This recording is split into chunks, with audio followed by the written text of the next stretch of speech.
আল্লাহ তাআলা আমাদেরকে যত রিজিক দান করেছেন এগুলোকে যদি 10 ভাগ করা হয় তার মধ্যে 9 ভাগ রিজিক হচ্ছে হালাল ব্যবসার মধ্যে, সুবহানাল্লাহ।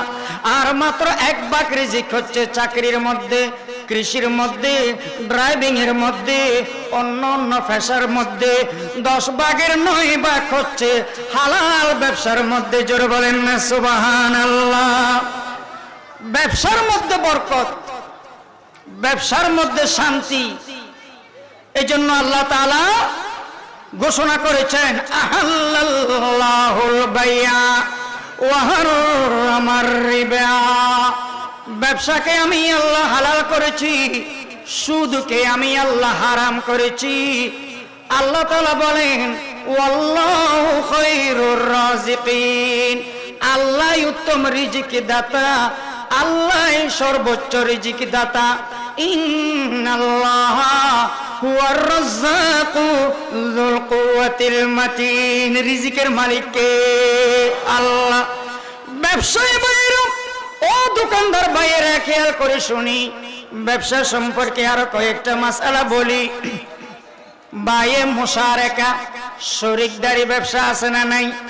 শরীকদারি ব্যবসা, আপনার 60%, আমার 40%। শরীকদারি ব্যবসা, যদি লাভ হয় আপনি 60% লাভ খাবেন, আমি 40% লাভ খাবো।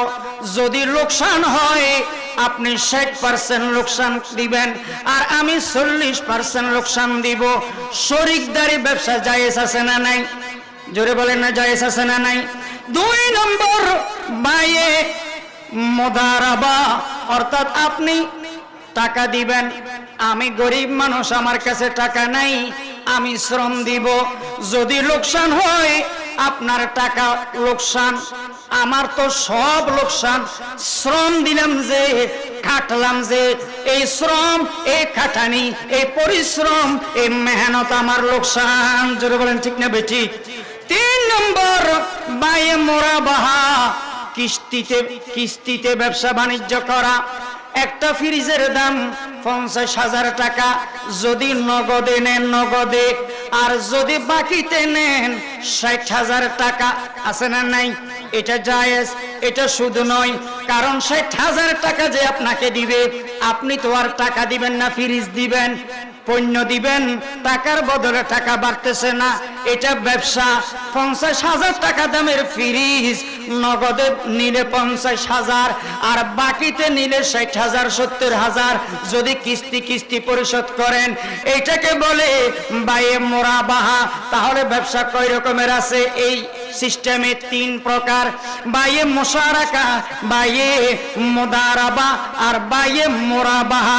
শরীকদারি ব্যবসা, তারপরে একজনের টাকা আরেকজনের শ্রম, আরেকটা হলো কিস্তিতে ব্যবসা।